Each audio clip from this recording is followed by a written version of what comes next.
Tem a palavra o Sr. Deputado Diogo Moura, do CDS.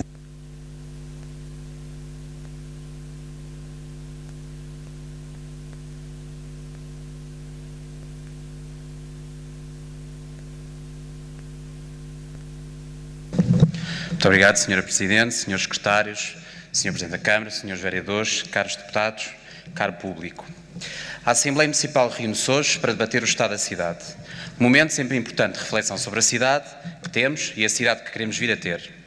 Este é um debate que, na prática, sintetiza aquilo que tem sido o trabalho desta Assembleia, onde o estado da cidade é debatido semana após semana, no plenário, nas comissões ou nos debates temáticos. Assim, hoje reunimos-nos para discutir a cidade em várias vertentes.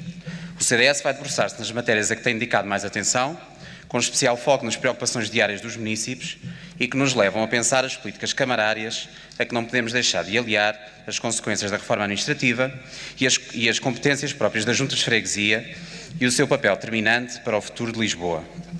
Faremos uma checklist, um caderno de encargos, uma súmula dos dossiês mais importantes. Começaria pela relação da cidade com o Rio.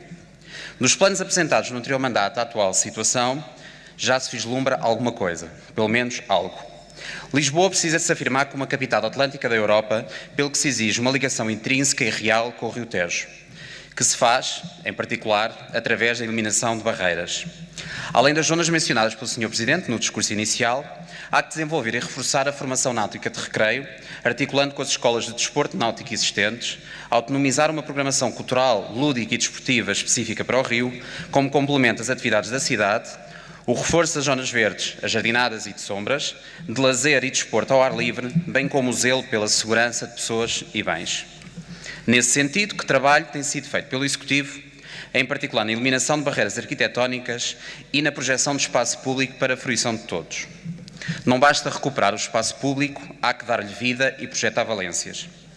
No plano da segurança e proteção civil, e após a decisão deste Executivo socialista de alienar os terrenos do quartel de bombeiros do Colombo, continuamos a aguardar por uma solução clara e efetiva de transferência do espaço físico e dos recursos humanos e técnicos. Uma solução que permita ter um quartel modernizado e à altura das exigências atuais que o equipamento mencionado cumpria. Assim, importa que o Executivo explicite a futura localização, calendário e, principalmente, qual a estratégia.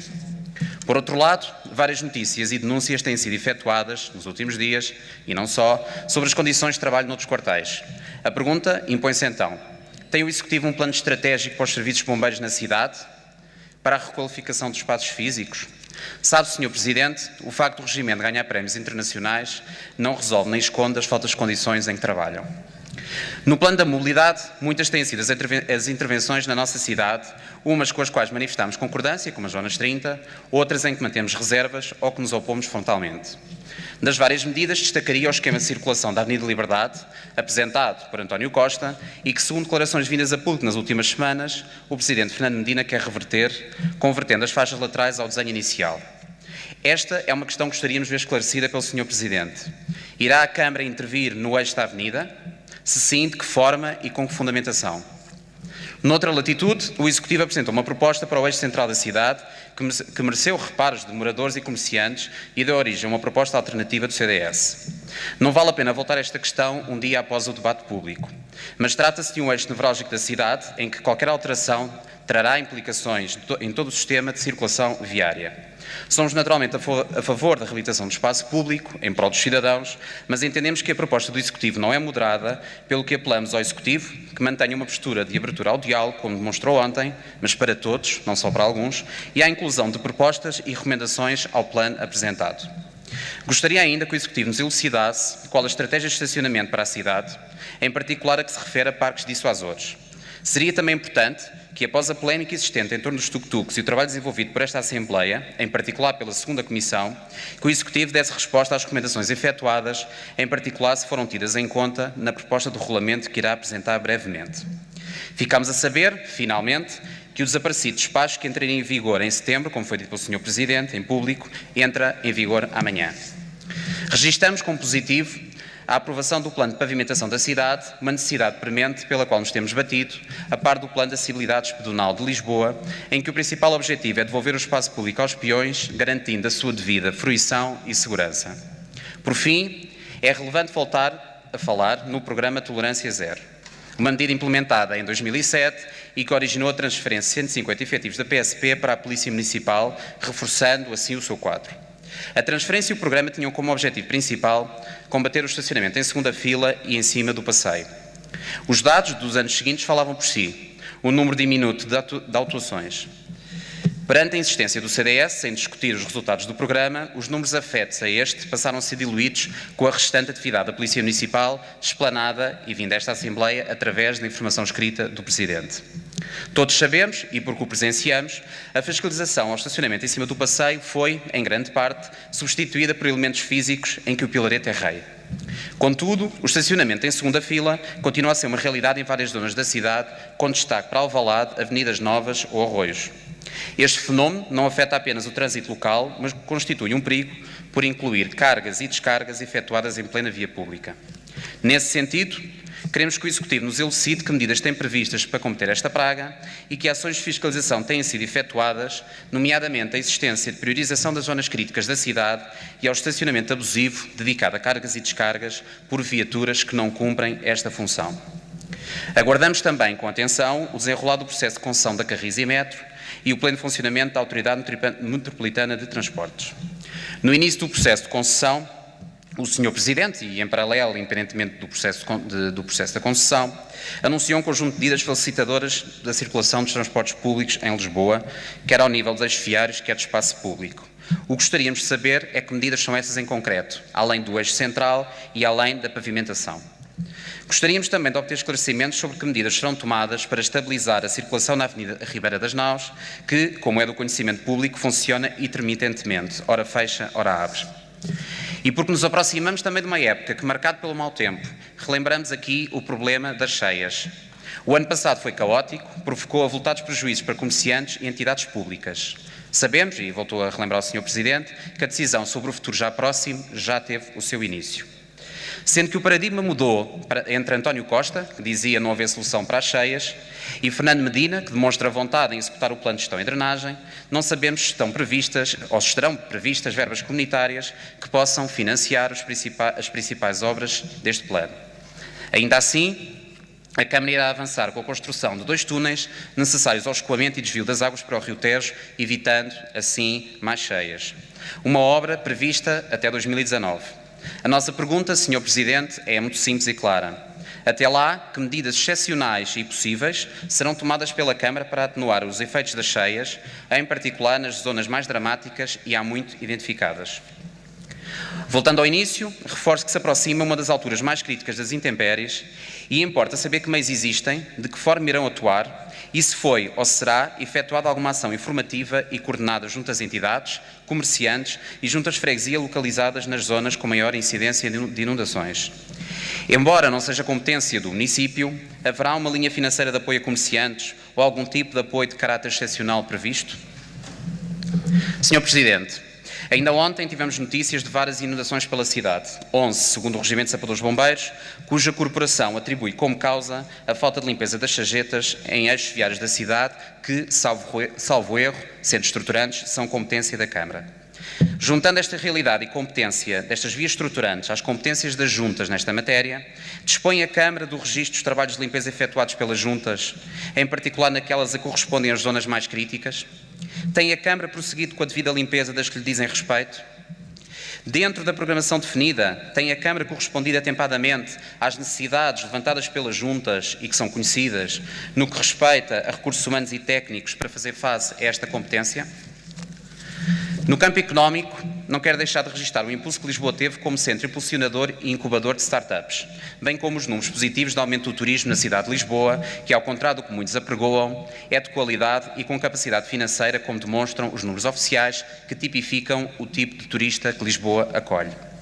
Numa perspectiva mais local, a Assembleia Municipal deu um contributo importante para a regeneração do comércio local, através das recomendações efetuadas para os mercados municipais, matéria na qual participei com especial empenho. Tenho a certeza que o trabalho produzido será uma mais-valia nas comunidades e na reabilitação física e económica destes importantes espaços, tornando-os vivos, atuais e dinâmicos.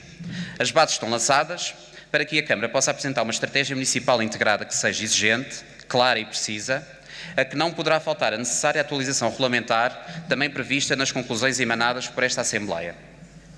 Uma vez que o tempo urge, que as juntas de freguesia continuam a manifestar interesse e vontade em revitalizar estes espaços, pergunto ao Sr. Vice-Presidente, que desde sempre manifestou o seu empenho nesta matéria, para quando prevê apresentar uma proposta inicial da estratégia, a calendarização e o financiamento às intervenções profundas em alguns mercados e também a indispensável atualização regulamentar. Também no âmbito regulamentar, o mandato anterior foi importante na área da habitação, em particular na revisão deste quadro, que define e sustenta a gestão dos bairros sociais e municipais de Lisboa. Nessa regulamentação, foi definido um tempo de avaliação da manutenção das necessidades de cada agregado familiar e das condições de habitabilidade das milhares de frações existentes, pelo que importa conhecer estes dados e ter dados também sobre a previsão média de fogos livres e em condições de serem afetos a novas famílias. As listagens de candidaturas, como sabemos, são extensas, mas a verdade é que nunca chegamos a ter uma noção real de quantos fogos disponíveis existem, até porque se trata de uma lista dinâmica e um movimento que depende de vários fatores. Assim, gostaríamos de obter os números referentes a esta matéria. Também, e ainda neste campo, voltamos a insistir na tão prometida, mas inexistente recuperação da Quinta do Ferro, em São Vicente, e na legalização ou solução de habitabilidade para os moradores do bairro São João de Brito. No plano urbanístico, a questão da alienação do património tem estado no centro das atenções desta Assembleia e também da própria cidade. O que alienar, como se alienar e para que fins? Urge que a atualização do Regulamento Municipal de Património entre em vigor garantindo mais transparência, coerência e rigor nas futuras alienações. Lisboa aguarda, ainda, a tão prometida Bolsa de Fogos Acessíveis, a que a reabilitação urbana da cidade não tem respondido de forma eficaz e direta. Se queremos uma Lisboa repovoada, não podemos apenas afirmá-lo. A própria estratégia de alienação tem de espelhar essa vontade, contrastando com o fracasso demonstrado com a criação do Fundo de Gestão Imobiliária do município de Lisboa. Num processo recente, o da alienação dos terrenos da Feira Popular, onde sabe-se lá porquê, os interessadíssimos 12 proponentes evaporaram-se, o CDS questionou o Sr. Presidente sobre o futuro deste equipamento icónico de Lisboa e que tem suscitado o apelo da sociedade a que se encontre uma alternativa para um espaço idêntico, mas adaptado aos tempos modernos. Por esse facto, importa também que se mantenha a intenção de encontrar, a curto prazo, um espaço para uma nova Feira Popular, com outra estrutura mais coincidente com a malha urbana da cidade e que possa ter, à semelhança da extinta, uma vertente social. Neste processo, queríamos que o Executivo nos esclarecesse, afinal, para quando será anunciado o futuro local. Em março de 2014, convém lembrar, interroguei o então Presidente António Costa nesta Assembleia, apontando 3 locais: Parque da Bela Vista, Jardim Doca do Tabaco e Monsanto, tendo respondido que não seria nenhum desses locais e que o mesmo estava, à partida, escolhido. Um ano e meio depois, vemos o atual Presidente anunciar o lançamento de um estudo, em Câmara, para encontrar uma nova localização. Estudo esse seria feito até abril de 2016. Em junho passado, nesta Assembleia, aprovou-se uma recomendação exortando a Câmara a encontrar, de forma célere, um local para a nova Feira Popular, tendo o Sr. Presidente voltado a referir que iria encontrar, no curto prazo possível, já não até abril de 2016, essa mesma localização. Perante estas afirmações, que são obviamente contraditórias, Sr. Presidente, esclareça-nos. Tinha o Presidente cessante um local escolhido? Se sim, que premissas alteram essa decisão? Por que razão foi decidida em Câmara a elaboração de um estudo a um ano para a avaliação dos eventuais locais? E de que forma evoluiu esta situação para que Vossa Excelência tenha afirmado há meses que a curto prazo saberemos o novo local? O CDS e a cidade agradeciam uma posição concreta e clara do Executivo. Continuamos a viver de promessas de que é exemplo o Regulamento de Publicidade. Sr. Vereador Manuel Salgado, para quando a atualização do normativo essencial numa capital do século XXI? Há meses insistimos nesta necessidade, ainda para mais numa altura em que se discute a possibilidade de candidatar a Baixa Pombalina a Património Mundial da Unesco. Entendemos que não será aceitável avançar com a mesma sem que exista uma efetiva atualização do regulamento e sequente levantamento das situações ilegais e irregulares, a par de ações de sensibilização e fiscalização. Por fim, não queria deixar de abordar a reforma administrativa da cidade. Como sempre defendemos, a atribuição de competências próprias para as juntas de freguesia, que até à data se efetuavam por delegação, trouxe uma mais-valia para os munícipes, uma vez que estes órgãos se encontram mais perto dos cidadãos, dos problemas da freguesia, tendo agora meios para dar uma resposta eficaz. Contudo, não deixamos de notar que os meios são insuficientes, em particular na limpeza urbana, na fiscalização de novas áreas de competência e também de meios técnicos, pelo que seria importante a Câmara e a Assembleia discutirem e avaliarem novamente as necessidades de cada uma das juntas de freguesia. Veja-se, a título de exemplo, o que aconteceu e acontece na gestão, manutenção e conservação dos espaços verdes do Parque das Nações. Ficou claro que a ausência e atraso na dotação de mais meios para as freguesias e dos quais a Câmara ficou esvaziada de competência, é essencial que a prossecução legal das atribuições das juntas de freguesia se faça. A maioria faz o possível com os meios existentes, e as juntas em particular, mas existe da Câmara mais apoio e clarificação nos processos. Exemplo disso é a atual discussão do Regulamento Municipal de Arvoredo, a que se juntam outras áreas como a atribuição de estacionamento e a fiscalização. No âmbito destas novas competências, voltamos a questionar o Sr. Vereador Jorge Máximo sobre as taxas aplicadas no acesso às piscinas municipais. Num espaço do ano, demos nota de vários casos em que equipamentos que, à data da reforma, aplicavam preços e descontos iguais para todos os lisboetas e que agora praticam preços que diferenciam municípios por freguesias, o que nos parece, sem sombra de dúvida, uma injustiça. Durante este ano, o Sr. Vereador ficou-nos a apresentar uma tabela com essas diferenciações e uma solução que, como sabe, continuamos a aguardar. Assim, volto a insistir hoje, para quando a resolução deste problema que divide injustamente fregueses de uma mesma cidade no acesso a equipamentos que, lá por terem passado para as juntas, se mantêm, como é óbvio, no âmbito do interesse municipal e de utilização municipal. Sr. Presidente, encaro estas nossas chamadas de atenção e pedidos de esclarecimento sobre a situação atual da nossa cidade como contributo para a clarificação necessária de várias matérias, dos apelos que nos são feitos por municípios e ainda ao encontro de soluções para os problemas que assolam a vida de Lisboa no cotidiano de quem a vive e sente. A oposição faz construindo e não obstruindo, com exigência e critério na avaliação das medidas e políticas adotadas. Esta é e será sempre a nossa postura: colocar o nosso mandato nesta Assembleia e que nos foi conferido ao serviço da cidade. Para terminar, Sra. Presidente, Sr. Presidente da Câmara, não posso deixar passar em claro que a Câmara Municipal de Lisboa, por iniciativa do CDS, irá comemorar oficialmente, e pela primeira vez em 40 anos de democracia, o 25 de novembro de 1975, data em que se homenageia um conjunto de homens de ideologias diversas que tudo deram para colocar novamente Portugal na senda da democracia, da paz e da liberdade. Iniciada, obviamente, a 25 de abril de 74, perante a ameaça dos que não se conformavam com a vontade popular resultante das eleições livres e democráticas ocorridas em abril desse ano. Muito obrigado.